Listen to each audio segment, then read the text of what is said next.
ये बताओ, इसकी आवाज अच्छी है या इसकी आवाज अच्छी है? बताओ, ये ठीक है आवाज? बाकी तो आवाज थारे वाले की अच्छी है। भाई मंच पे कोई खड़ा नहीं होगा, जी भी होगी बात, ठीक है? मंच पे कोई नहीं खड़ा होगा, आप लोग बैठो मंच के सब लोग। मीडिया के साथियों से भी निवेदन है कि आप पीछे हो जाओ। भाई बैठो, इनकी तरफ देखो, इनकी तरफ।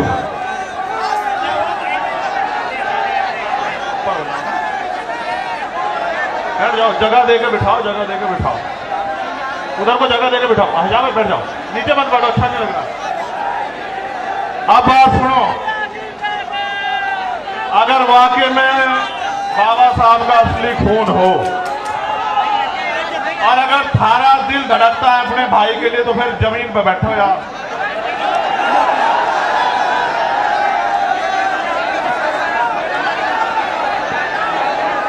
अगर थारे में से एक आदमी भी खड़ा रहा तो यहां के कुछ मीडिया के लोग ये चलाएंगे कि ये तमाशा देखने आए थे, इनको चंद्रशेखर से कोई मतलब नहीं है, भीम आर्मी आजाद समाज पार्टी में कोई मतलब नहीं है।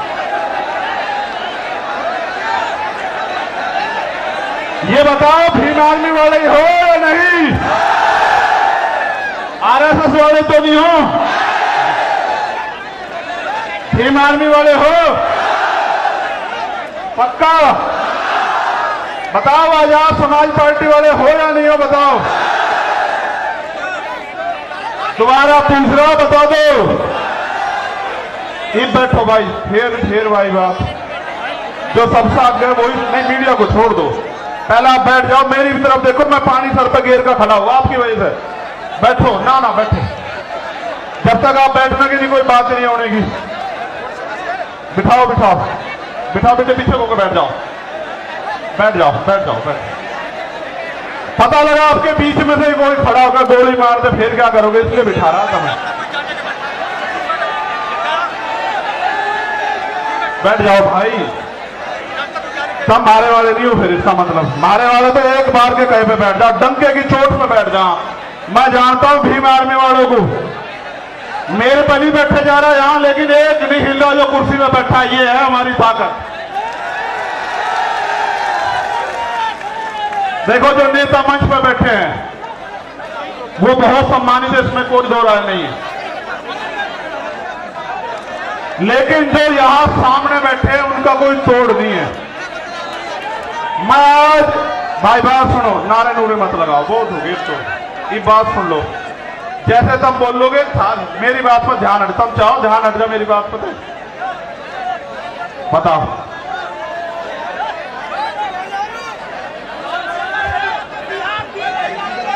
भाई बैठ जाओ ना, आप पत्रकार थोड़ा ही हो, बैठ जाओ, बैठ जाओ, बैठ जाओ। जी भी बात शुरू होगी, जब तक आप बैठ रहे हैं कोई बात नहीं शुरू होगी, आप जानते हो ना मेरे चीज से। बैठ जाओ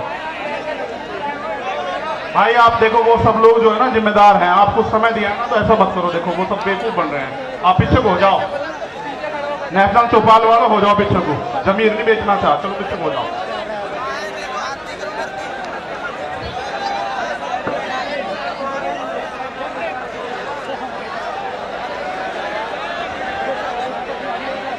सबसे पहले मैं अपनी बात को रखने से पहले, दो लोग हैं जो बहुत जरूरी थे मगर बोल नहीं पाए, तीन लोग। एक छोटे भाई लोकेंद्र गुर्जर जो मध्य प्रदेश से हैं, जिन पे भी 10 लाख रुपए का जुर्माना लगा दिया है। ये मेरा छोटा भाई खड़ा है, इसकी तरफ आप देख लो। ऐसे बहादुर भाइयों का हौसला बढ़ाना है।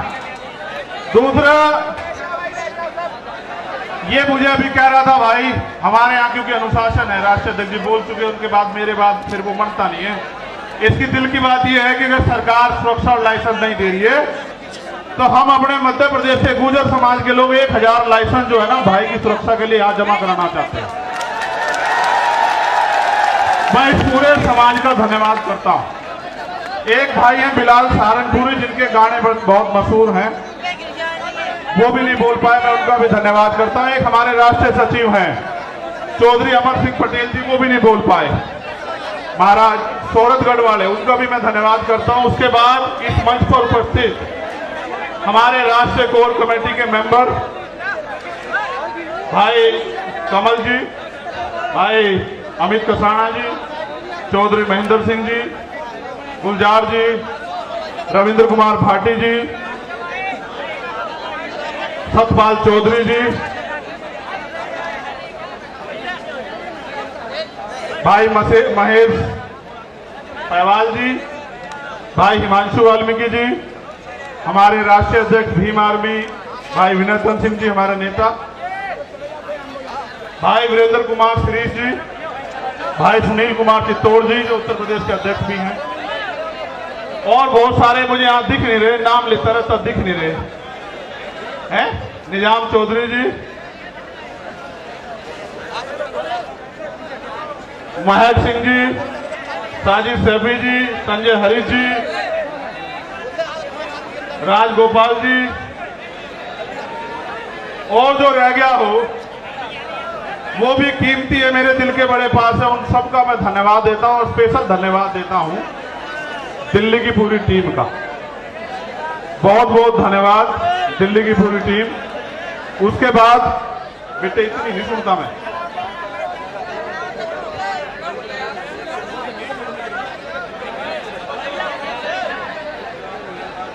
तो मौसम भी आपके साथ है। मैं वादा करके कह रहा अगले 10 मिनट में वो ठंडा होगा, याद रखो मेरी बात को। संतों गुरुओं महापुरुषों का इतना आशीर्वाद है कि अभी वो गोली नहीं बनी जो आपके भाई का सीना चीर जा। देखो मैं आपको कुछ बात बताना चाहता हूं, भाषण तो मैं आपको बहुत दिनों से दे रहा हूं, मुझे इस मंच से एक संदेश देना है। मैं उन सब साथियों का भी धन्यवाद करता हूं जो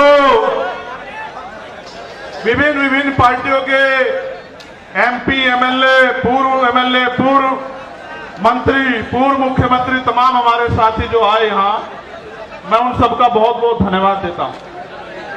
और मैं पुलिस के साथियों का भी धन्यवाद देता हूं। मैं उनको ये भी कहता हूं, एक सूचना उनके लिए ये है कि मुझे खबर दी गई थी कि अभी कौन सा थाना है भाई, घोड़ा कुआं में हमारी 4 गाड़ी रोक के आपने बंद कर दी। देखो बंद का काम तो हमारा है, आपका नहीं है। आप तो कर्मचारी लोग हो, सबकी मदद का काम है। आपका तो काम है सबकी मदद का। और आप जानते हैं इतने लोग आ जाए लाखों की संख्या में तो आदमी पागल हो जाए, लेकिन हम अपनी ताकत को जानते हैं, कभी हम भीड़ देख के पागल होते नहीं। वरना हम ये भी जानते हैं कि अपनी सारी मांग आज ही मनवा देंगे हम संसद की तरफ को चल के, सारी की सारी आज ही मनवा के जाएंगे। और इसलिए मनवा के जाएंगे क्योंकि मैं अपनी बात को रखते हुए बताऊंगा कि लोकतंत्र है। प्रधानमंत्री टैक्स देते ना हो या देते हो, हमारे किसान, कामगार, दलित, पिछड़े, आदिवासी, जैन, सिख, बौद्ध, पारसी, ईसाई, मुसलमान, तमाम लोग टैक्स दे दे के इस देश को चला रहे। इसलिए देश के संसाधनों पे हमारा अधिकार ज्यादा बैठता है और हम इस देश में मांगने के लिए पैदा नहीं हुए, इस बात को आप लोग याद रखे हैं। मैंने उस दिन भी अपील की। मैं आपको एक बात बस शुरू करूंगा अपनी बात। आप जानते हो जब मैं पहली बार जेल गया 8 जून 2017 को, भाई बैठ जाओ, देखो तुम खराब कर रहे हो, लौट जाओ मगर खड़े ना हो। भाई झंडा फेंक के बैठ जाओ, ऐसा ना करो, मजाक बढ़ेगी मेरी अगर तुम मेरी बात नहीं सुनेंगे। मेरी मजाक बनवाना है हो, खेल बहुत बढ़िया। ये वाले तो नहीं काम के हैं, ये तो नहीं मान रहे। भाई राजेंद्र यादव जी, तो जब मैं पहली बार जेल गया, आपको पता है कि मैं जब भी जेल गया मैं अपनी व्यक्तिगत लड़ाई में कभी नहीं गया। आप इस बात को जानते हैं, मेरा समाज इस बात को जानता है। अगर मैं झूठ कह रहा हूं तो समाज हाथ उठा के बतावे कि मैं गलत कह रहा हूं।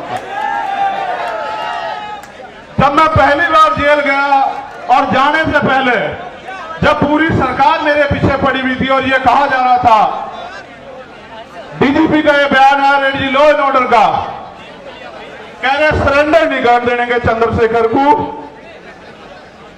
वो ये संदेश दे रहे थे कि हम इसका एनकाउंटर करके समाज को संदेश देंगे कि कोई भी अगर सरकार के खिलाफ खड़ा होगा हम उस आवाज को हमेशा के लिए बंद कर देंगे।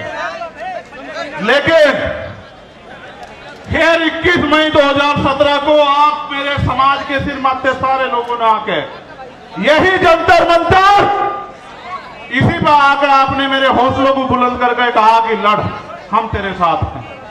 और वो दिन है, आज का दिन है, चाहे मैं सीए पे वाराणसी में जेल गया हूं, चाहे मैं ऐसी एक ताकत को लेके गुरु रविदास घर की तरफ चल दिया था जब इन्होंने मेरी 250 लाठी मार कर खाल उतार दी है कि सच्चो साहब अब तो एसीपी हो गए। जहां रात को मुझे जानवर की तरफ मार कर घेरा गया वो यही खड़े हैं। उनके जो साथी जिस थाने में मुझे मारा गया था 2-3 बार, वो भी मुझे सवेरे मिले थे।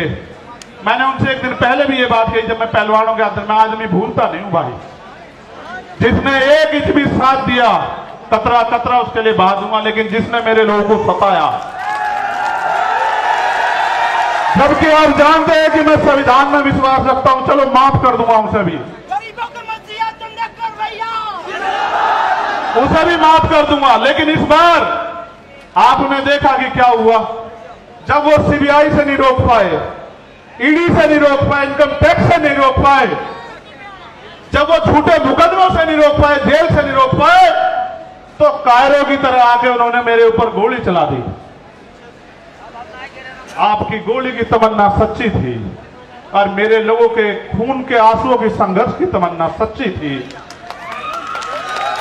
अगर आपके गोलियों की तमन्ना सच्ची होती और मुझे कोई आगे की लड़ाई ना लड़नी होती तो उसी दिन प्रकृति जो है मुझे खत्म कर देती, क्योंकि गोली का जो सामना वो बड़ा खतरनाक था। मैं आपको ये बात इसलिए बताना चाहता हूं, मैं आपका खून हूं, मैं कल भी था रहा था, आज भी था रहा हूं, और चाहे फर्श पर रहूं या अर्श पर रहूं या मिट जाऊं, मेरे खून का एक एक कतरा आपके स्वाभिमान सम्मान के लिए हमेशा खर्च होगा। मेरी बात को याद रखना। लोगों ने कितना गुमराह किया आपको, क्या क्या नहीं बताया, क्या क्या नहीं आरोप लगाए, फिर भी नहीं रोक पाए।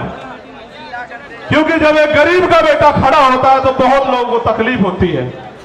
लोगों को लगता है कि ये देश अमीरों का है और अमीर इस देश में राज करेंगे और गरीब जो है वो खून के आंसू रोगा। मैं आपको ये कहना चाहता हूं कि वो दिन दूर नहीं, गरीब इस देश में खून के आंसू रोने का नहीं, और गरीब इस देश में राज करेगा, ये बात लेके हम लोग सड़कों पर निकलते हैं और हम तो हर दिन को आखिरी दिन मानते हैं। बात मेरी उसकी नहीं थी। जब मैं ज्ञापन पढ़ूंगा आपको पता लग जाएगा कि मैं अपनी लड़ाई लड़ने के लिए आया या मैं अपनी सुरक्षा की मांग करने आया या मैं सीबीआई जांच की मांग करने आया। मैं आपको बता दूंगा। मैंने समाज को इसलिए बुलाया अपने नाम से क्योंकि मैं जानता हूं कि चाहे आप पे एक रोटी कम हो, चाहे आपको पानी ना मिले, चाहे गर्मी आपको कितनी परेशान कर रही हो, लेकिन आप मेरी बात के साथ खड़े रहोगे। और दिल्ली में आज आपने इतिहास लिख के दोबारा दिखा दिया मेरे लोगों। मुझे गर्व है आपके ऊपर, मुझे गर्व है कि मैं गरेट समाज में जन्मा था। मेरा समाज गरेट है और मेरा समाज सम्राट अशोक की तरह गरेट रहेगा। मुझे इस बात का गर्व है। ये बात मैंने आपको इसलिए बताई कि आज के जो हालात है ना, इन हालातों में एक गरीब के बेटे को रोकना जो ईमानदार भी है और संघर्षशील भी है और जिसके गले में पट्टा नहीं है किसी का, वो बड़ा खतरनाक है। जब मैं कहता हूं ना, मुझे आदत है, हम पश्चिम के लोग हैं, तो भाई आप इसे हम ही मानना करो, ठीक है? इसे आप हम मानना करो सारे, क्योंकि भाई मैं भी तो भीम आर्मी का आपकी तरह सिपाही हूं, एक छोटा सा। सबसे पहले मैं धन्यवाद दूंगा जो पैदल चल के आए, दोनों हाथ उठा के उनका बहुत बहुत धन्यवाद। फिर मैं धन्यवाद दूंगा उनका जो साइकिल से आए, फिर मैं धन्यवाद दूंगा उनका जो बारिश में भीगे, तमाम तरह की मुसीबतों का सामना करा, उनका हौसला नहीं डिगा, जिन्होंने औरों को भी प्रेरित किया। और फिर मैं धन्यवाद दूंगा जो बस से आए, ट्रेन से आए, कैसे कैसे आए, भूखे पेट आए, कैसे आए। मैं आज अपने परिवार के बीच में हूं, नेता नहीं हूं, यहाँ आपका खून हूं, मैं आपसे एक सवाल पूछना चाहता हूं बात की शुरुआत में ही। अगर मैं ये लड़ाई लड़ रहा हूं गरीबों की, कमजोरों की, पहले होता क्या था आप जानते हो, मैं आपका खून हूं कि गांव में ताकतवर आदमी, सामंती आदमी जिस बहन की बच्ची की चाहे उसकी चुन्नी खींच ले, उसके कपड़े खींच ले, उसको नोच ले, और फिर गांव में पंचायत होकर बात निमट जाती थी। किसी की बारात रोक दो, किसी के ऊपर पेशाब कर दो, किसी को थूक दो, किसी पे थूक चटवा दो, किसी की मूंछ काट लो, किसी के पानी छूने पे हत्या कर दो। तो पहले ये ताकतवर लोग था, उनका जन्मसिद्ध अधिकार है। मगर जब से भीम आर्मी के सच्चे पहरेदार मैदान में आए हैं देश के अंदर, वो कर तो देते हैं घमंड में, लेकिन उन्हें नू नहीं पता, उनकी मां भी नहीं बचा सकती उन्हें। फिर सरकार को बहुत बड़ी बात। फिर वो जाते हैं जेल। जब वो जेल जाते हैं तो वहां बैठ के वो सोचते हैं कि हम किसकी वजह से जेल जा रहे हैं। तो जब वो जेल जाते हैं तो फिर वो क्या करते हैं पता है? वो जेल जाके ये कहते हैं, बाहर निकलते कि इस आदमी को निपटाओ, वरना तो हमारा एक छत्र जो अधिकार है वो खत्म हो जाएगा इस देश में। उन्होंने शुरुआत ये यहां नहीं की, उन्होंने शुरुआत बिहार में की। जब भाई राकेश पासवान को उन्होंने 20 गोली मारी, हम समझ नहीं पाए। 20 गोली मारने के बाद उन्हें लगा ये डर जाएंगे, लेकिन आप डरे नहीं। फिर उन्होंने विदिशा में हमारे जिला अध्यक्ष भाई चरण सिंह की हत्या करी, फिर भी नहीं हम डरे। हम आंदोलन में आए, हमारी जान चली गई, तब भी नहीं डरे। फिर उन्हें लगा कि भाई जड़ ही काटो, टहने भी मजबूत हैं, जड़ भी मजबूत है, पत्ते भी मजबूत है, भाई जड़ ही काटो। तो बाबा साहब वाले रुकने के लिए तो जड़ काटने का वो क्या था कि चंद्रशेखर आजाद को निपटा दो। देखो वो तो बच्चे हैं जिन्होंने ये किया है, सच बात बता रहा हूं, बच्चे हैं, लेकिन उनके हाथ पीछे जो है ना, जिन्होंने उनके हाथ में हथियार दिए वो बच्चे नहीं है। हम सीबीआई जांच की मांग इसलिए कर रहे थे कि बहुत सारे लोगों ने मजाक उड़ाया कि अपने आप सिक्योरिटी लेने को हमला कर दिया है। जिसकी रक्षा इतना बड़ा समाज करता हो, जिसकी रक्षा जो है सम्राट वीर भोज के वंशज करते हो, जिसकी रक्षा सर छोटू राम के वंशज करते हो, जिसकी रक्षा गुरु गोविंद सिंह जी के बच्चे करते हो, जिसकी रक्षा सतगुरु रविदास जी महाराज के बच्चे करते हो, जिसकी रक्षा भगवान वाल्मीकि महाराज के बच्चे करते हो, उनको लगा कि वो उसको मिटा देंगे। ये किसान कमेरों की आवाज है। ये मिट्टी का भले ही हो, लेकिन इसके लोगों ने इसे बड़ा ताकतवर बना। ये एमपी एमएलए भले ही ना हो, लेकिन ये अच्छी अच्छी सरकारों का गला पकड़ने का दम रखता है। ये बात सब लोग जानते हैं। सम्मानित साथियों, आज इस पावन अवसर पे, क्योंकि भीम आर्मी का स्थापना दिवस भी है, 8 साल पहले आज ही के दिन हमारे माननीय राष्ट्रीय अध्यक्ष और तमाम हमारे सिपाहियों ने यह ऐलान किया था कि भीम आर्मी भारत एकता मिशन के नाम के संगठन के जरिए हम इस देश में मनुवाद, ब्राह्मणवाद की जड़ें काट देंगे। जो कारवा एक छप्पर से चला, आज वो कारवा सैलाब के रूप में दिल्ली की सड़कों पे है। प्राइमरी स्कूल के मास्टर के इस बेटे ने कभी सोचा नहीं था कि अगर ईमानदारी से काम करने वाले को इतना प्यार मिलता है तो फिर लोग ईमानदारी से क्यों नहीं काम करते।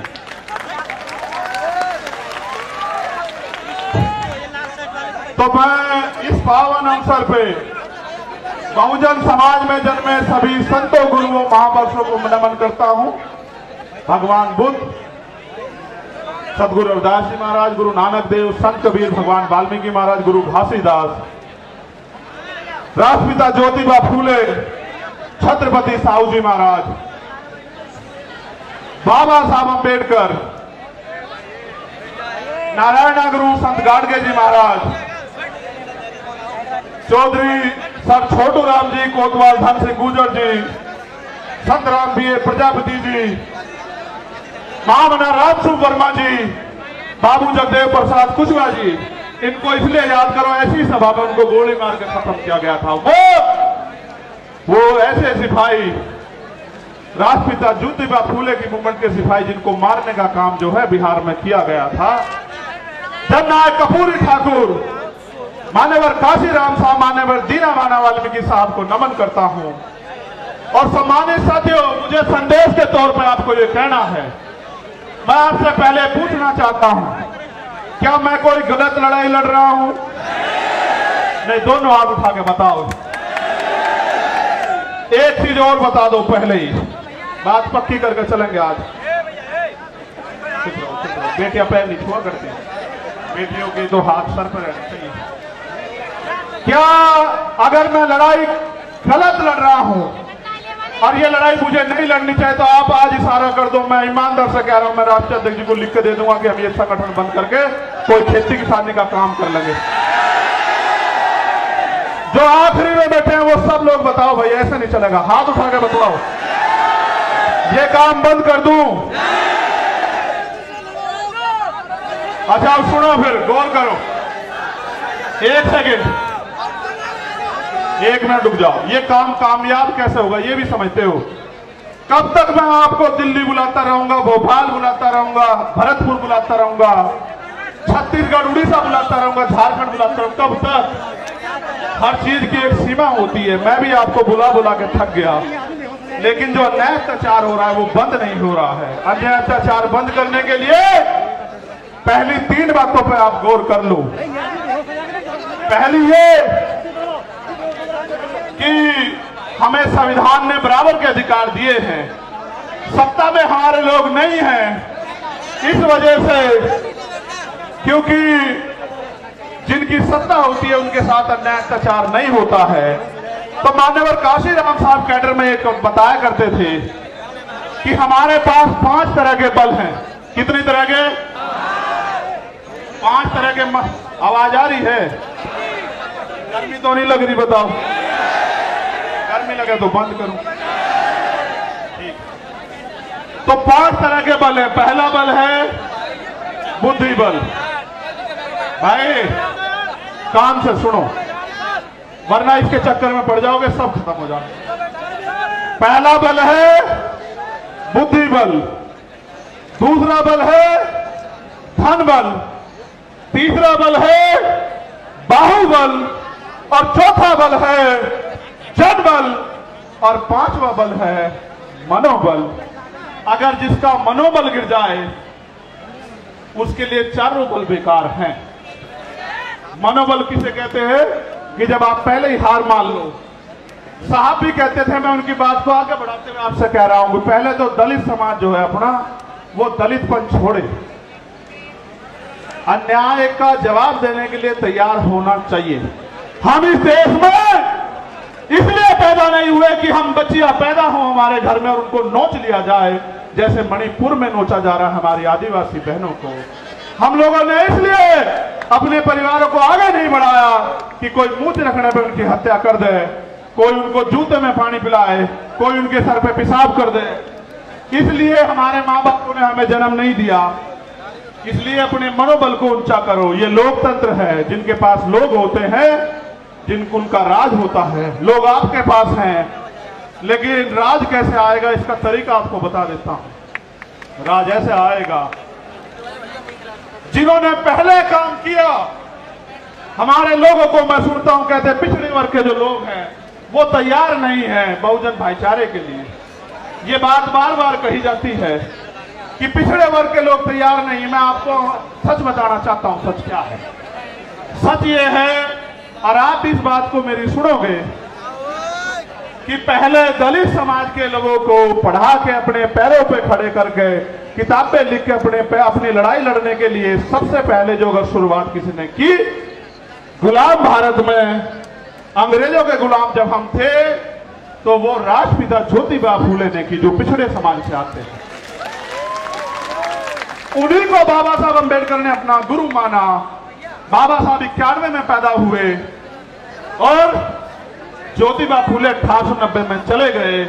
उन्होंने अपना सारा जीवन इस समाज को पैरों पर खड़ा होने के लिए दिल लगाया, क्योंकि बाबा साहब ने भी अपने नारे में कहा, शिक्षित बनो। भाई चारों लोग डिस्टर्ब कर रहे हो, खोंची भर कर बिठा लो, बिठा लो। फिर छत्रपति साहू जी महाराज को याद करो, जिन्होंने बाबा साहब को बाबा साहब बनाने में योगदान किया, उनकी प्रेस के लिए पैसा दिया। वो हमारे पिछड़े समाज के इतने बड़े नेता थे, राजा होते उन्होंने समाज से कहा कि डॉक्टर अंबेडकर आपके समाज के सच्चे नेता, इनका साथ दो। आप ये बताओ, वो भी पिछड़े समाज के थे। पेरियारी रामास्वामी नायकर वो भी पिछड़े समाज के थे। नारायण गुरु वो भी पिछड़े समाज के थे। सर छोटू राम वो भी पिछड़े समाज के थे। बाबू जगदेव प्रसाद कुशवाहा वो भी पिछड़े समाज के थे। जननायक कर्पूरी ठाकुर वो भी पिछड़े समाज के थे। महामना रामस्वरूप वर्मा वो भी पिछड़े समाज के थे।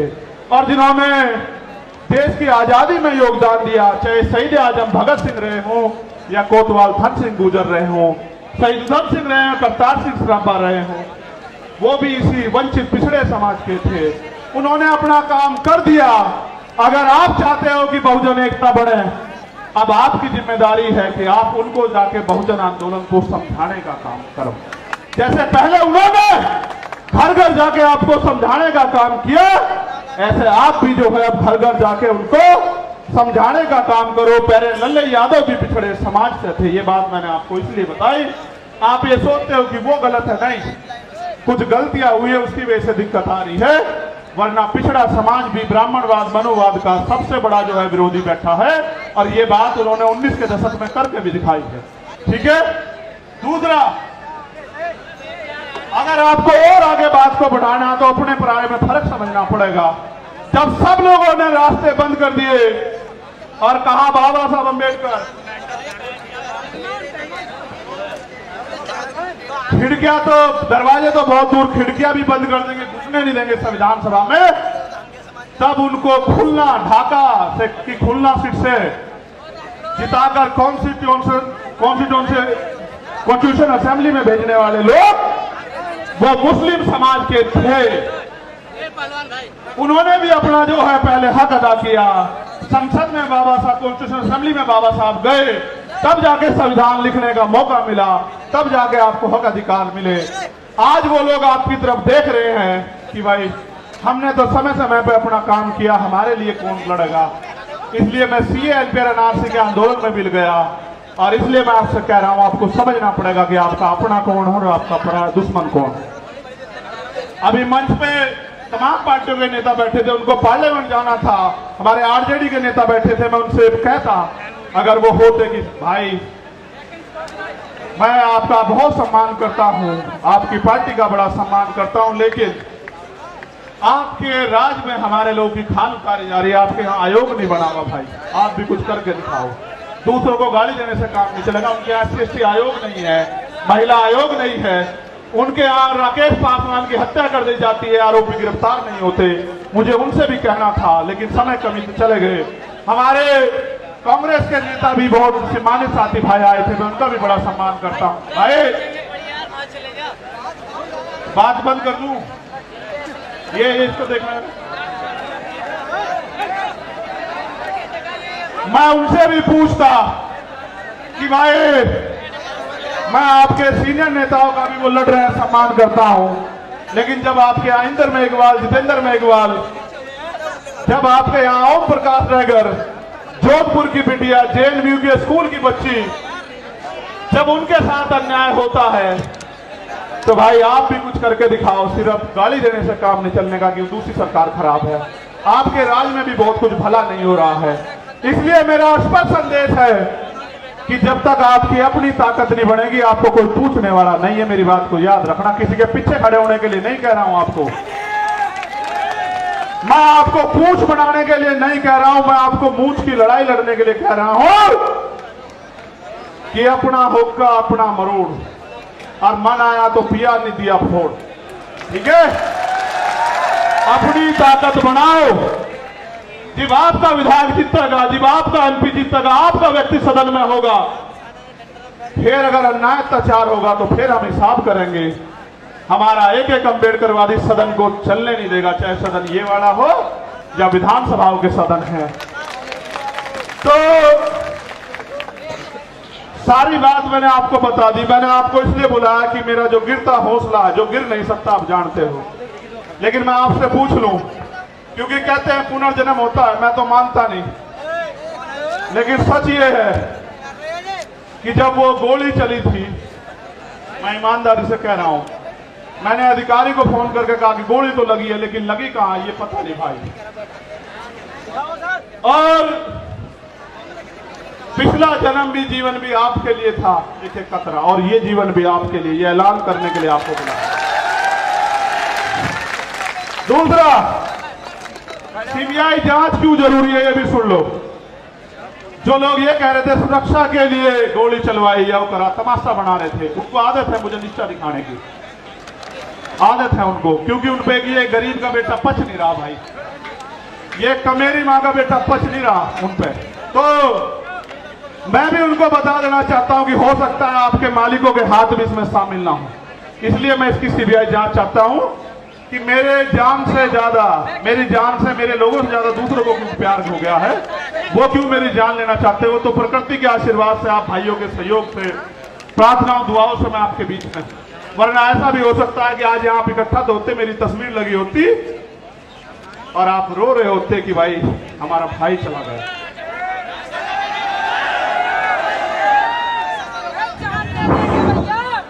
मैं जानता हूं कैसे कैसे उधार पैसे लेकर आए होंगे, और आने जाने के बाद जब खबर आएगी कि आप तक कोई और मुसीबत ना पड़ जाए, लेकिन जब आप अपनी जगह से नहीं हिलते तो फिर मेरे साथ कोई मुसीबत आ जाए मुझे भी हिलने का मेरा मन नहीं करता। आप बताओ कैसे छोड़ दूं, आपके हाथ कैसे छोड़ूं, आप बताओ कैसे छोड़ूं आपके हाथ जिन्होंने मेरे लिए दिन रात नहीं देखा, आंधी तूफान नहीं देखा, गर्मी नहीं देखी, बारिश नहीं देखी, कोई भी मुसीबत नहीं देखी, भूख प्यास, उनका हाथ कैसे छोड़ दूं, उस समाज का हाथ कैसे छोड़ दूं, कैसे डर के घर में बैठ जाऊं, कैसे सीना तान के आपका खून होके बाहर ना हूं। इसलिए यहां मैदान में हूं, ये मैं समझना डर गया हूं, जिस दिन डर गया आप ये समझना कि मर गया हूं। जब तक जिंदा हूं पूरी ताकत से इस लड़ाई को लड़ूंगा। दिल्ली के भी बहुत साथी आए, मध्य प्रदेश के बहुत साथी आए, 22-23 स्टेट से साथी आए, थोड़े थोड़े अपना अपना प्रतिनिधित्व करने के लिए। 2-2 हजार किलोमीटर से लोग आए, उड़ीसा से आए, झारखंड से आए, तेलंगाना से आए, कर्नाटक से आए, त्रिपुरा से आए, असम से आए, बंगाल से आए, बिहार से आए, राजस्थान से आए, कश्मीर से आए, पंजाब से आए, हरियाणा से आए, यूपी से आए। यूपी वालों का तो खून तो भाई खून तो सभी का हो, वो ज्यादा मेहनत कर रहे हैं आजकल। तो मैं आपके आगे ज्ञापन पढ़ता हूं, आप ज्ञापन को गौर से पढ़ ले, सुन लेना एक बार। बहुत महत्वपूर्ण है ये ज्ञापन, और ये ज्ञापन इसलिए जरूरी है कि एक छोटी सी मांग इसमें मुझसे जुड़ी हुई है, लेकिन बाकी मांग बहुत मुझसे जुड़ी हुई नहीं है, समाज से जुड़ी हुई है। भाई चंद्रशेखर तो अकेला आदमी मर जाएगा, लेकिन इस समाज के साथ जो न्याय हो रहा है उसका हिसाब तो करना पड़ेगा ना, ये उसका हिसाब नहीं करने के। क्या हम इस देश में, आप बताओ, मरने के लिए पैदा हुए हो? मणिपुर की बच्चियां याद हैं? देखो हमारे साथ तो शोषितों के साथ ये सदियों से होता आया, वीडियो भले ही वायरल ना होती हो लेकिन होता तो आया है। लेकिन अब ये बंद होना चाहिए नहीं होना चाहिए, आप बताओ। तो मैं आपके आगे ज्ञापन पढ़ूंगा। आखिरी मांग जो है वो राष्ट्रीय अध्यक्ष जी पढ़ेंगे। जो ज्ञापन है उस पर गौर कर लो, मीडिया के साथी भी ज्ञापन चला देना भाई, भाई कान से सुन लो।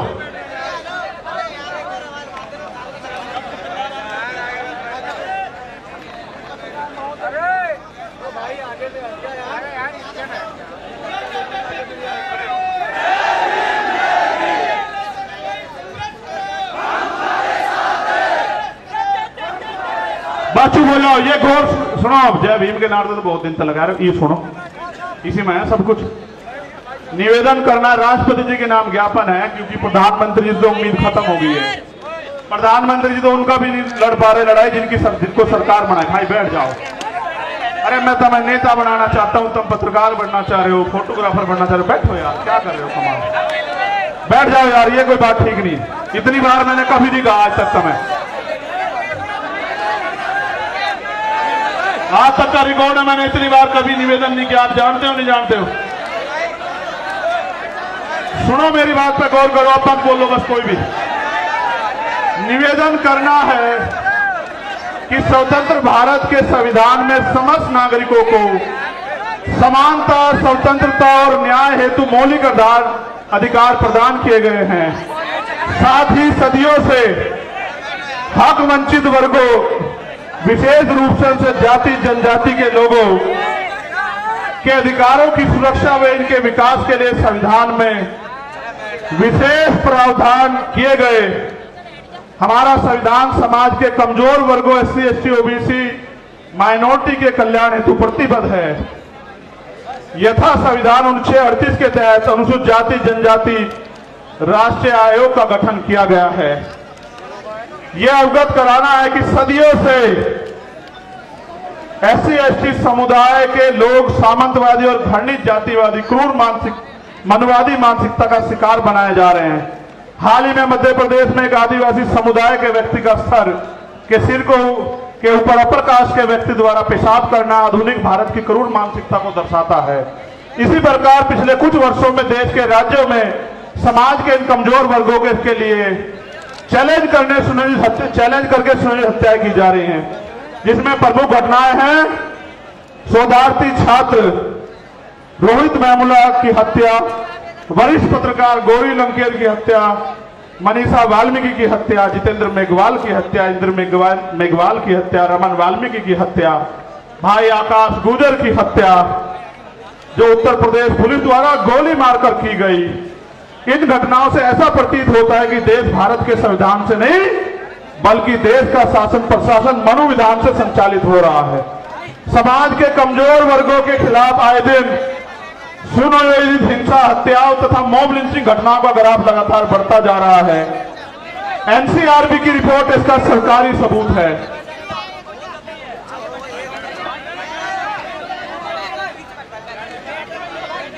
अब मैं आपको एक एक करके मांग पढ़ता हूं। पढ़ूं भाई? आप समर्थन भी करना होना चाहिए, नहीं होना चाहिए, ठीक है? क्योंकि भारत एक लोकतांत्रिक गणराज्य है। हमारा बुद्धिजीवी समाज भी सुने कि हम अपने लिए लड़ रहे हैं या समाज के लिए लड़ रहे हैं। हम आपकी वोट से बने वो नेता नहीं जो राज्यसभा, विधानसभा, लोकसभा में तलवे चाट रहे RSS और भारतीय जनता पार्टी के। हम आपका खून है, कल भी लड़ रहे थे, आज भी लड़ रहे और हमेशा सड़कों पर लड़ते रहेंगे। क्योंकि भारत एक लोकतांत्रिक गणराज्य है। देश में 85% लोग SC, ST, OBC व अल्पसंख्यक समुदाय के हैं, जबकि हायर जुडिशरी अर्थात सुप्रीम कोर्ट व हाई कोर्ट में इन वर्गों का समुचित प्रतिनिधित्व नहीं है। इसके लिए इन वर्गों के जजों की समानुपातिक आरक्षण के तहत नियुक्ति सुनिश्चित की जाए। और इसका एक उदाहरण बता देता हूं। यूपी HDS में पिछले 10 साल में दलित समाज का एक भी बच्चा भर्ती नहीं हुआ। आप चेक करा लेना। उन्होंने एक षड्यंत्र कर रखा है। हम उनको हरा देते हैं कंपटीशन में, इंटरव्यू में वो हमें हरा देते हैं। उन्होंने कहा इंटरव्यू में 80 नंबर नहीं आएंगे तो भाई कामयाब नहीं मानने जाएगा। 70 से 79 देकर हमारे लोगों को निकाल देते। आप देखो, लोकतांत्रिक भारत में एक जज नहीं बना पिछले 10 साल में। आप इस बात को समझो, कितनी बड़ी साजिश है। पिछड़े वर्ग के भी 2-4 बड़े होंगे। ये बात आपको इसलिए बता रहा हूं कि आपके नेता जिनको आपने वोट से बनाया उनको ये दिखाई नहीं देता भाई। जब आपका जज ही नहीं होगा तो फिर 10 लाख का जुर्माना तो लगेगा भाई, या नहीं? फिर संविधान के अनुच्छेद दूसरी मांग है, ये होनी चाहिए नहीं होनी चाहिए? पहले वाली संविधान के अनुच्छेद 38 के तहत गठित राष्ट्रीय अनुसूचित जाति जनजाति आयोग को एक संवैधानिक संस्था है। इस आयोग को प्रत्येक राज्य में गठन हो, जिसके अध्यक्ष सेवानिवृत्त हाईकोर्ट के जज हो। इस प्रकार जिला स्तर पर आयोग का गठन किया जाए तथा भारत के प्रत्येक जिले में SC, ST executive exclusive special court की स्थापना की जाए, जो केवल SC, ST एक्ट में दर्ज केसों की सुनवाई करे और आयोग उनकी निगरानी करे। और इसलिए मैंने कहा कि बिहार वालों को भी अपने यहां आयोग बना देना चाहिए, ठीक है? ये होना चाहिए नहीं होना चाहिए? ठीक है, बहुत अच्छे। SC, ST एट्रोसिटी एक्ट 1989 के उपबंध 4 के तहत जिला स्तर पर जिलाधिकारी की संस्तुति में जांच प्रक्रिया की निगरानी हेतु वरिष्ठ अधिवक्ताओं की कमेटी का गठन किया जाए तथा SC, ST समुदाय के जघन्य अपराधों जिसमें कम से कम 7 वर्ष की सजा हो पीड़ित परिवार को आर्थिक सहायता राशि कम से कम जो भी 8,25,000 रुपए मिलती है 50 लाख रुपए की जाए पीड़ित परिवार के एक सदस्य को सरकारी नौकरी दी जाए। बताओ सहमत हो या नहीं सहमत हो? भाई मंच के लोग हाथ नहीं उठा रहे हो तो हम एक तरफ हो गए। चलो आगे बढ़ो। SC ST वर्ग के अधिकारी कर्मचारियों का उच्च पदों पर SC ST OBC वर्ग के अधिकारियों कर्मचारियों का उच्च पदों पर समुचित प्रतिनिधित्व हेतु प्रमोशन में रिजर्वेशन का प्राविधान किया जाए तथा इन वर्गों का बैकलॉग कोटा पूर्ण करने के लिए विशेष भर्ती अभियान चला जाए। हमारे बहुत सारे अधिकारी कर्मचारी आए हैं, आप भले धीमे धीमे हमारे साथ खड़े हो रहे हो, हम आपके साथ खड़े हैं। प्रमोशन में रिजर्वेशन SC ST OBC को लागू करवा कर देंगे इस देश में, याद रखियो। सन 1931 के बाद देश में आज तक जाति आधारित जनगणना नहीं की गई, अतः जाति आधारित जनगणना की हम पुरजोर मांग करते हैं तथा जिसकी जितनी संख्या भारी उसकी उतनी हिस्सेदारी के तहत देश में वास्तविक लोकतंत्र कायम हो सके एवं जनसंख्या के अनुपात में आरक्षण बढ़ाया जाए। आप चाहते हो जातिगत जनगणना हो? ठीक है। यह है कि सरकारी उपक्रमों तथा संस्थानों का निजीकरण संविधान की लोक कल्याणकारी राज्य की अवधारणा खिलाफ है, क्योंकि यह सरकारी नौकरियों में आरक्षण को समाप्त करने की साजिश है। अतः निजीकरण पे तत्काल प्रभाव से रोक लगाई जाए। आप इस पे सहमत हो? जब हमारी सरकार आओगी सारा जिनका निजीकरण हुआ उनका राष्ट्रीयकरण कर देंगे, आप चिंता मत करो। केंद्र और राज्य सरकार के सभी कर्मचारियों के लिए पुरानी पेंशन लागू की जाए। यह है कि सेना में अग्निवीर स्कीम को खत्म कर पुरानी भर्ती व्यवस्था लागू हो, क्योंकि आपने देश की सुरक्षा के साथ खिलवाड़ किया और नौजवानों के भविष्य के साथ लोग अग्निवीर से वापस लौट रहे हैं। इसको भी हम ही करा कर देंगे और किसी में हिम्मत नहीं। ठीक है। भारत एक कृषि प्रधान देश है, किसान देश की रीढ़ है, अतः किसानों की MSP की समयबद्ध कानूनी लीगल गारंटी सुनिश्चित की जाए। और अभी जो किसान आंदोलन हुआ था उसमें जो झूठे मुकदमे लगाए गए थे वो मुकदमे वापस हो और जो किसान सम्मान निधि 6,000 रुपए आप दे रहे हो उसको बढ़ाकर 24,000 रुपए किया जाए। यह है कि संविदा नौकरी में आउटसोर्सिंग भर्ती को तत्काल खत्म किया जाए तथा संविदा पे कार्य कर रहे कर्मचारियों को भी नियमित कर्मचारियों का समान वेतन और अन्य सुविधाएं दी जाए। जो सफाई कर्मचारी ने संविदा पिछले 5 वर्षों से अधिक समय से ठेके संविदा पे रखे गए हैं उनको संवैधानिक आरक्षण का अनुपालन करते हुए नियमित किया जाए। आप इससे सहमत हो?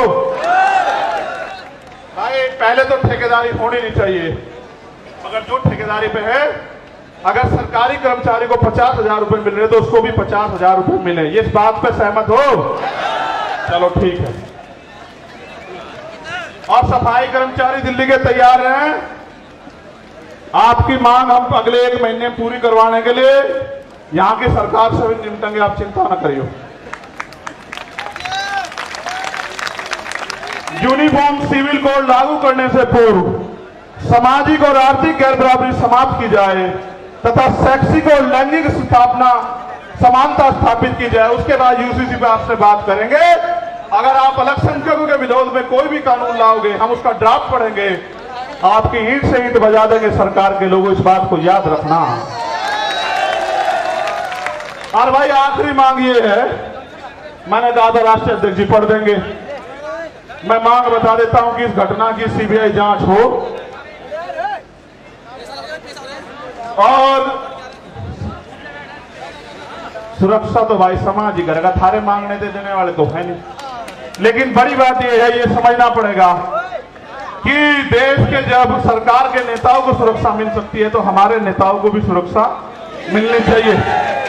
सरकार आती जाती रहती है, हम भी टैक्स देते हैं, आप भी टैक्स देते हो, हमारी संख्या ज्यादा, हमारा टैक्स ज्यादा है, फिर सुरक्षा आपको क्यों? आपकी तो सरकार है, आप पे कौन गोली चला रहा है?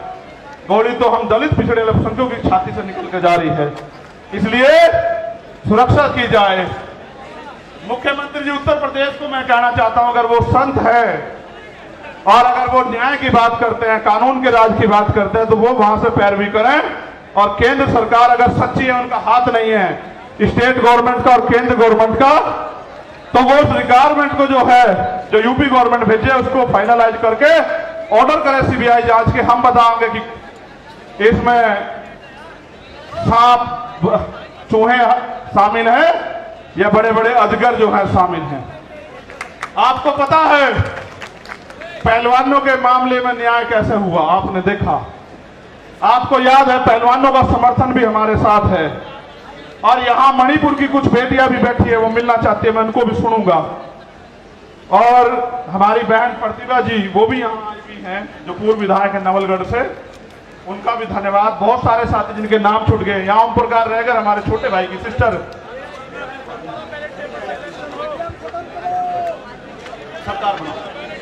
ठीक है, तो वो भी बिटिया यहाँ आई हुई है। और बहुत सारे हैं जिनके साथ अन्याय अत्याचार हुआ, सब लोग आए हुए हैं। और एक अगर मध्य प्रदेश में हम लोग पहले तो लड़ाई लड़ ही रहे मध्य प्रदेश के लोगों को, राजस्थान के लोग कहना चाहता हूं भाई मेरी जान की रक्षा तो हो जाएगी, चलो सुरक्षा भी इंतजाम हो जाएगा, लेकिन आम जमीन पे तो आप लोग भी लड़ रहे हो। पूरे भारत में बिहार हो, बंगाल हो, राजस्थान हो, मध्य प्रदेश, यूपी हो, उत्तराखंड हो, आपकी रक्षा कौन करेगा? आपको भी तो गोली चल सकती है। इसलिए हमें सुरक्षा की नहीं, अपनी सुरक्षा की नहीं, समाज की सुरक्षा की जरूरत है। इसलिए सरकार सुरक्षित माहौल लागू करे। और अगर सरकार पे सुरक्षित माहौल लागू नहीं हो तो सरकार कुर्सी छोड़े। क्यों जबरन चिपक के बैठे हो भाई? आप मणिपुर को न्याय नहीं दे सकते, आप राजस्थान में न्याय नहीं दे सकते, आप बिहार बंगाल में न्याय नहीं दे सकते, आप दिल्ली में न्याय नहीं दे सकते, आप मध्य प्रदेश में और केंद्र से न्याय दे सकते। तो भाई हम अपने लोगों को ये कहना चाहते हैं आप सब लोगों के सहयोग से कि राजस्थान के लोग मेहनत करने पे आ जाओ, मध्य प्रदेश के लोग मेहनत करने पे आ जाओ, छत्तीसगढ़ के। तो इसी बार जो है आपका सत्ता की चाबी आपके हाथ में मध्य प्रदेश राजस्थान में आ जाएगी, छत्तीसगढ़ में। क्योंकि चुनाव जैसा होगा उसमें 5-7 वोट विधायक जिसके पास होंगे उसके पास चाबी होगी। और हम काम करने वाले लोगों को लड़ा रहे हैं तो हमारा विधायक जो है हो सकता है वो चीफ मिनिस्टर बन जाए या डिप्टी चीफ मिनिस्टर बन जाए, आपकी सरकार में हिस्सेदारी हो जाए। इसलिए आपसे कहूंगा मध्य प्रदेश राजस्थान के लोग ज्यादा काम करें और आप यहां आए पुणे।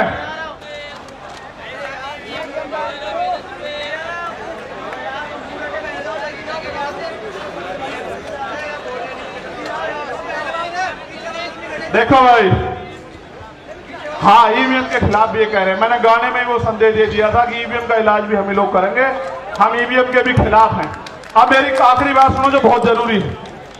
हम सरकार को 15 दिन का समय देंगे। अगर सरकार ने 15 दिन में हमारी बात नहीं मानी फिर हम पीसी करके अपनी आगे की योजना के बारे में बताएंगे। और मेरा तो मानना है कि पूरे देश में हम जन जागरण करके 22% शेड्यूल कास्ट और 52% पिछड़े वर्ग के लोगों को और अल्पसंख्यक लोगों को जो है इकट्ठा करने का काम करेंगे और उनको दो दुश्मन की पहचान करवाएंगे। और हमारा प्रयास ये रहेगा कि बहुजन समाज राज करे, उनके साथ अन्याय होना बंद हो। अब अगर आपके यहां वो यात्रा आएगी तो आप लोग मेहनत करोगे नहीं करोगे बताओ? अगर दोबारा बुलाऊंगा आओगे नहीं आओगे? कभी सोचो पिछली बार हम चले गए, इस बार और चले जाएंगे। बहुत बहुत धन्यवाद। एक आखिरी मेरा ये अल्टीमेटम है देश के प्रधानमंत्री को, मेरी बात को गौर से सुन लेना। मीडिया के जरिए प्रधानमंत्री तक चला जाए, इंटेलिजेंस के जरिए। अगर मणिपुर का अन्याय नहीं रुका और मणिपुर के मुख्यमंत्री को नहीं हटाया गया और वहां कानून का राज स्थापित नहीं किया गया तो बहुत जल्द मैं जंतर मंतर पे अनिश्चितकालीन मणिपुर के लिए बैठूंगा। क्योंकि मैं सब कुछ बर्दाश्त कर सकता हूं, लेकिन बाबा साहब अम्बेडकर ने कहा कि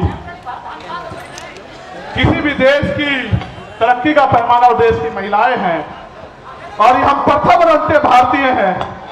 अगर मणिपुर की बेटियों के साथ अन्याय होगा तो हम मुंह छिपा के घर में नहीं बैठेंगे, इसी जंतर मंतर पे।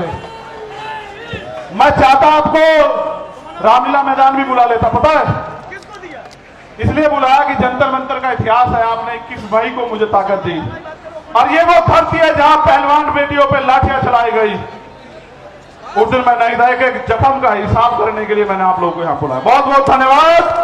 जय भीम, जय भारत, जय मंडल, जय जोहर, जय संविधान। नारे एकता जिंदाबाद। एक रिक्वेस्ट, जैसे आराम से आए वैसे ही जाना, जैसे आराम से आए आप वैसे ही जाना। आपकी जान कीमती है मेरे लिए बहुत।